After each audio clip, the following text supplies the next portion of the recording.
Hello, and I've made a little teaching tool. I call it a teacher's Markbook, and I will show you how it works. This is for BTech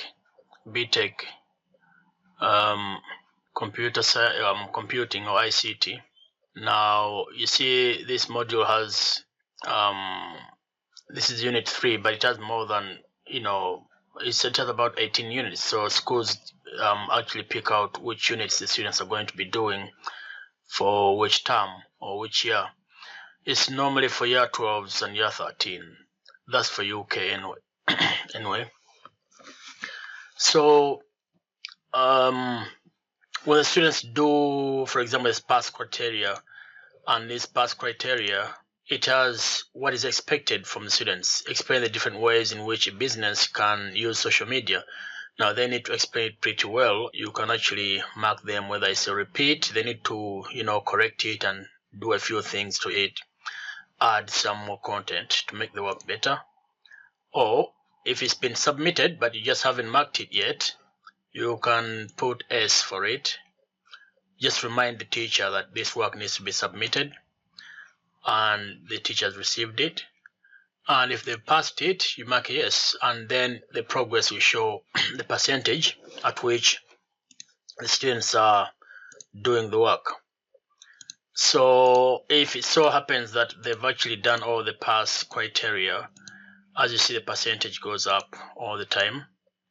And then, it's going to show a pass here, which means they are at that level. They've got a pass from this unit.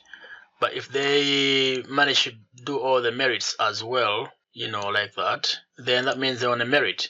However, as you know the rules of BTech, if, for example, a student still has some corrections to do in the pass area, then they won't be credited, But if they have corrections to do in the merit area, then, it will only be a pass until that merit is completed. The distinctions as well, you can still set them up.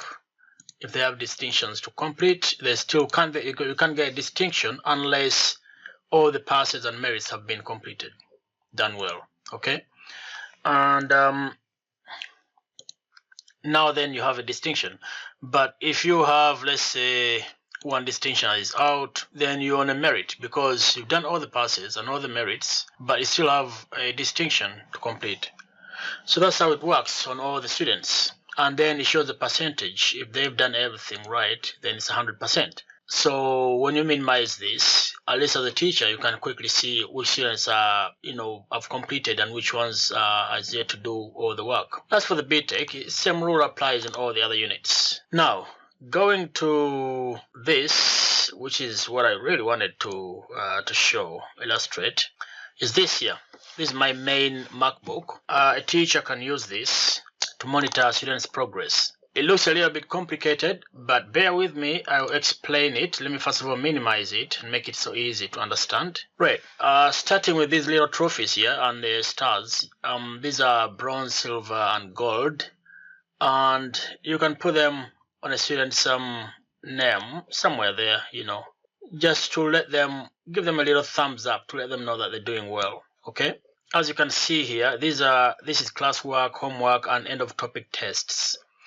The test comes after, maybe towards the end of the topic, and then each end of subject topic, it has a little test you can can assign them, and you can mark them out of 5, out of 7. The maximum is 10. So if you do 11, for example, it's gonna show an error because the maximum is 10 marks. Okay. And the color coding also changes according to how they're doing here. As you see here, these arrows, they indicate progress. The student is doing really well here, the exams and everything, but we'll get to that later. So this area is for the topics and the tests or homework you set for them. You can mark them accordingly. You can, can get an average. If you get, let's say in this week you give them 2 tests, you can make an average and you mark them out of 10 or all in all, and then you put the mark there.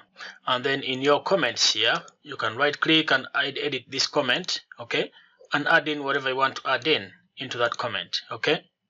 So you can say students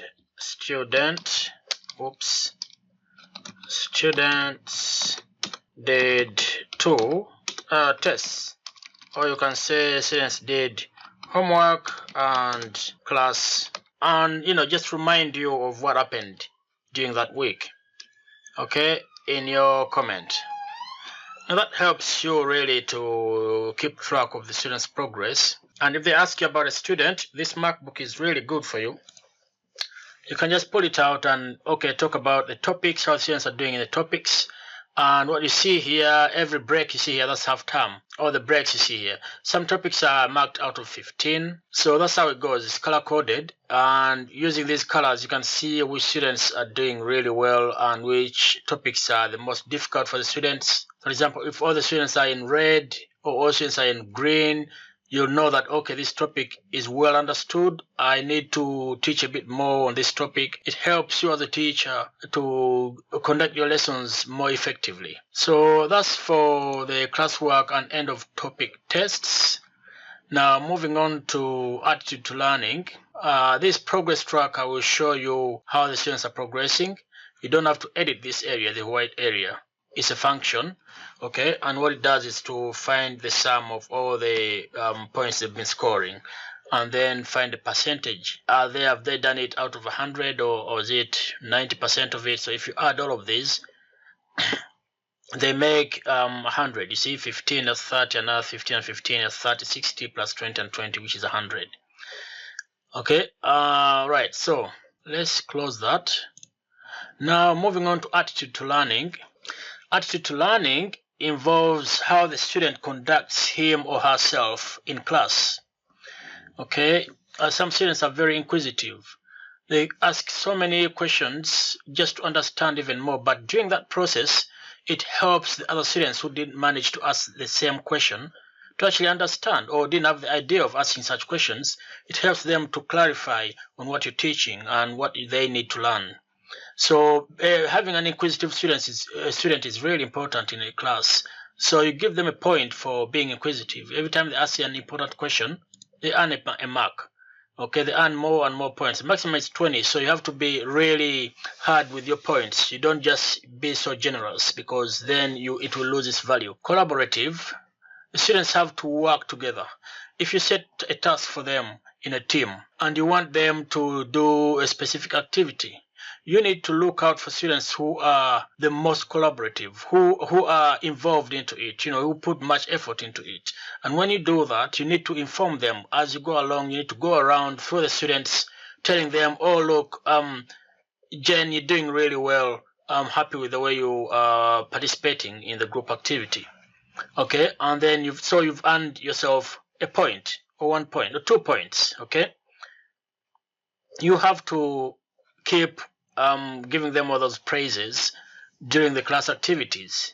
Persistent is when a student is having troubles with the subject or the topic, but they are really not giving up. They're trying their best. They're using all the resources you've given them, okay, and they are working on it. As you would say, they are working on it, and they always get your help. They always ask you for support, and I don't understand this. How does it work? They find some maybe online videos, BBC Bite Size or YouTube or whatever, and they use those resources, outside resources, to finally understand the topic and understand what you taught in class. They don't just rely on the teacher and only pay attention to the subject during the class time, but even outside of class. Okay, so those are persistent students. And if you see progress, the way to understand whether a student is persistent is how much effort they put in before and how much effort they're putting in now. Students have to be, they shouldn't give up so easily when they're struggling with a topic. So best way for you to know that is to see an improvement and how much of an effort they're doing by doing a little bit of research work, reading books, asking questions as well, and getting help from peers as well, and so forth. Creativity. Creativity is like thinking outside the box. Okay, you assign a student a task. Make me a little advert on a PowerPoint, and you can see they're adding in a few more things you didn't ask for. But not only have they done what you've asked for in class, what you want them to do, but they are beautifying their work. They are making it even better. The students' creativity is all about thinking beyond what you are able to give or what you are expected to give. Okay, so the way to do that is for them to make something better than what you expected. So a thing outside the box, make it better and build your own standards. Okay, they're making their own standards. Punctual, they're able to manage their time. Okay, they're able to manage their time. They can say, okay, between this hour and this hour, I'll be doing this work. I must complete this homework by this time. And, so that they're not late on homework, they're not late in class, and they're always punctual. Okay, they're doing things right on time, way before the deadline. So attitude to learning is important for students to understand and to pursue. Okay, they have to score points on attitude to learning, and it's a very good tool for a teacher, because when it comes to parents' evening and you want to explain to the parent how the student is doing, it's important for you to use the attitude to learning to explain to parents that your student or your child is inquisitive, collaborative, is persistent in class, creative, and punctual. And then you have to expand on those words. You can't just mention them and that's it. You tell them, okay, inquisitive, he earned these points. No, you have to explain a bit further on how inquisitive they are, how collaborative are they, how persistent are they, how creative, how punctual is your child. You need to explain that to a parent and also to the child.